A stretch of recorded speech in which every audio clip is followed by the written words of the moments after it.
Good morning ninth class बच्चों। मैं आपकी तबले की टीचर मिसेस ऋचा गिरी बोल रही हूँ।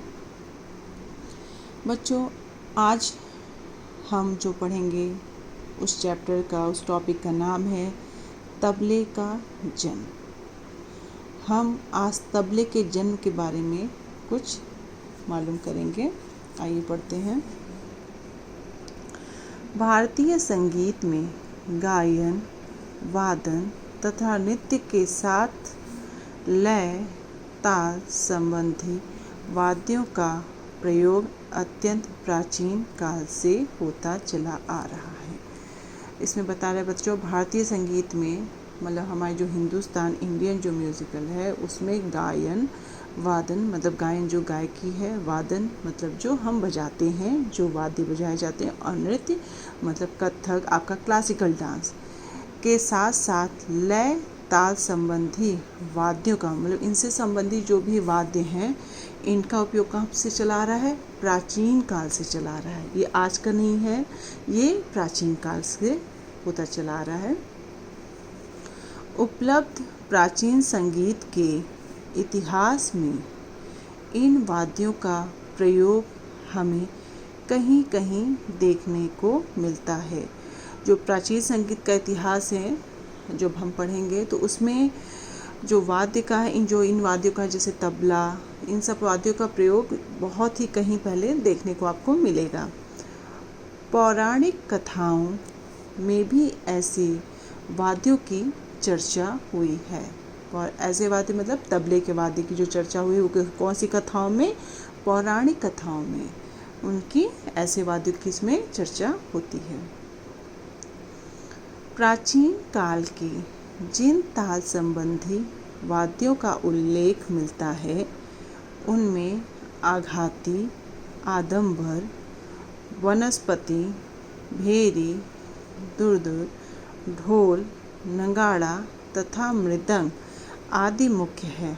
बच्चों, प्राचीन काल मतलब जो उस काल में जिन वाद्यों का उल्लेख मिलता है उस काल में जो आपके राइटर हैं या जो भी प्राचीन काल में हैं उनमें ये चीज़ जो है ये वाद्य का उस वक्त उल्लेख मिलता था। उनमें से कौन से वाद्य ये हैं?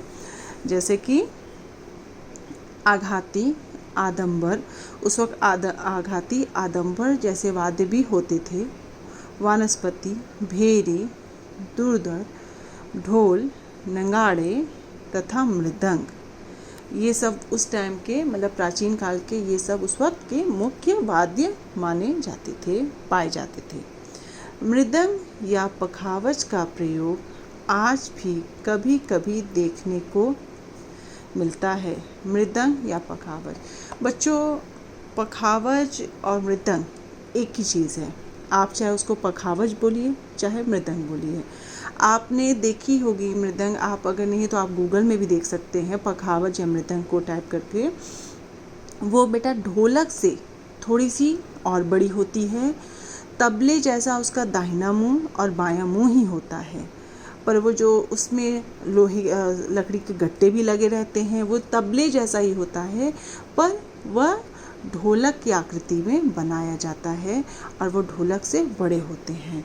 तो इस मृदंग या पखावज मतलब पखावज का आज भी प्रयोग आपको कहीं कहीं देखने को मिलेगा। कहीं मतलब आप इसमें दक्षिण साइड आप देख सकते हैं, भारत के जो दक्षिणी भाग है जैसे साउथ इंडिया, उधर आपको पखावज देखने को मिलेगा। तो बताया है कि मृदंग या पखावज का प्रयोग आज भी कभी कभी देखने को मिलता है।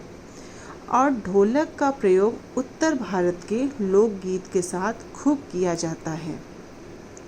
ढोलक सब जानते हैं कि जो ढोलक है वो उत्तर भारत मतलब हम जिधर रहते हैं वहाँ पे ढोलक बहुत ज़्यादा आप देखेंगे। शादी समारोह, ऑर्केस्ट्रा या कोई भी ऐसा फंक्शन अगर गायन वादन कुछ भी होता है तो उसमें ढोलक ज़रूर बजाई जाती है। और जो मृदंग पखावज का होता है वो बेटा अधिकतर अगर आज भी अगर वो देखने को मिलेगा तो वो आपको दक्षिण भारत में ही देखने को ज़्यादा मिलेगा। आधुनिक युग के ताल संबंधी वाद्यों में सबसे प्रमुख स्थान तबले को प्राप्त है। आधुनिक में मतलब प्रेजेंट काल में जो ताल संबंधी जितने वाद्य उसमें सर्वप्रथम किसका स्थान है? तबले का। इसकी उत्पत्ति के विषय में अनेक मत हैं।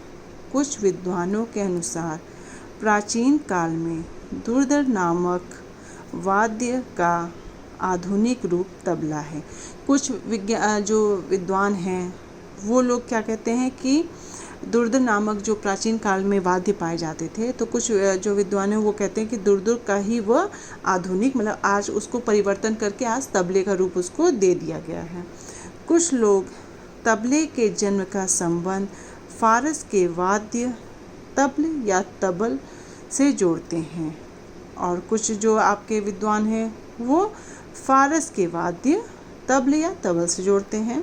तबल फारसी भाषा का शब्द है। इसका अर्थ संदूकची, पिटारी या खाल में मढ़ा हुआ एक पक्षीय वाद्य है। ये आपके फारसी का वाद्य जिसका क्या है अर्थ है संदूकची, पिटारी या खाल से मढ़ा हुआ एक पक्षीय वाद्य है। आधुनिक दाहिने बाएं की जोड़ी तबला का इससे संबंध जोड़ना उचित नहीं होगा। जो ये वाद्य बता रहे हैं वो आधुनिक जो तबला है उससे यह बिल्कुल भी मैच नहीं करता है, तो वो बता रहे हैं कि इससे तबले को जोड़ना ये उचित नहीं है क्योंकि वह वाद्य अलग भिन्न भिन्न प्रकार का है और ये वाद्य भिन्न प्रकार का है। कुछ अन्य लोगों के अनुसार यवनों ने भारतीय वाद्य पखावज के 2 टुकड़ों में काटकर तबला और डग्गे का निर्माण किया। बच्चों पखावज या को मैंने भी बताया मृदंग या पखावज एक जैसा होता है, एक ही है और वो क्या होता है ढोलक की ही तरह बड़ा होता है, पर जो उसके मुंह की आकृति है वो तबले के समान ही होती है। तो बहुत से विद्वान कहते हैं कि पखावज को ही बीच से काट के तबले का निर्माण हुआ है। यह कथन भी अस्वाभाविक जाना पड़ता है क्योंकि कोई वाद्य बीच से कट जाने के बाद वादन के योग्य ही नहीं रह जाता। अब कुछ विद्वान तो ये कह रहे हैं कि पखावज को काट के तबले का बना है, पर कुछ विद्वान ये भी कह रहे हैं कि अगर हम कोई भी वाद्य बीच से काट देंगे तो वो बजाने योग्य ही नहीं है। तो इसमें अभी भी कई मतभेद, जो जैसा विद्वान उन्होंने वैसे उसको अपने समर्थ को अपने तबले के बारे में विचार प्रस्तुत किए हैं। बच्चों आज हम इतना ही पढ़ेंगे। आप यहाँ से लेके एक पैराग्राफ ही आज हम पढ़ेंगे। इसको आप अपने कॉपी पे उतारेंगे। तबले का जन्म, आप पिछली बार तबले के अंग के बारे में पढ़े थे, तबले का अंग आपने कर लिया है। अब इसके आगे आप हेडिंग डालेंगे तबले का जन्म। तबले के जन्म के बारे में आप ये एक पैराग्राफ ही लिखेंगे। मंडे की क्लास में मैं इसके आगे आपको और पढ़ाऊंगी। Thank you.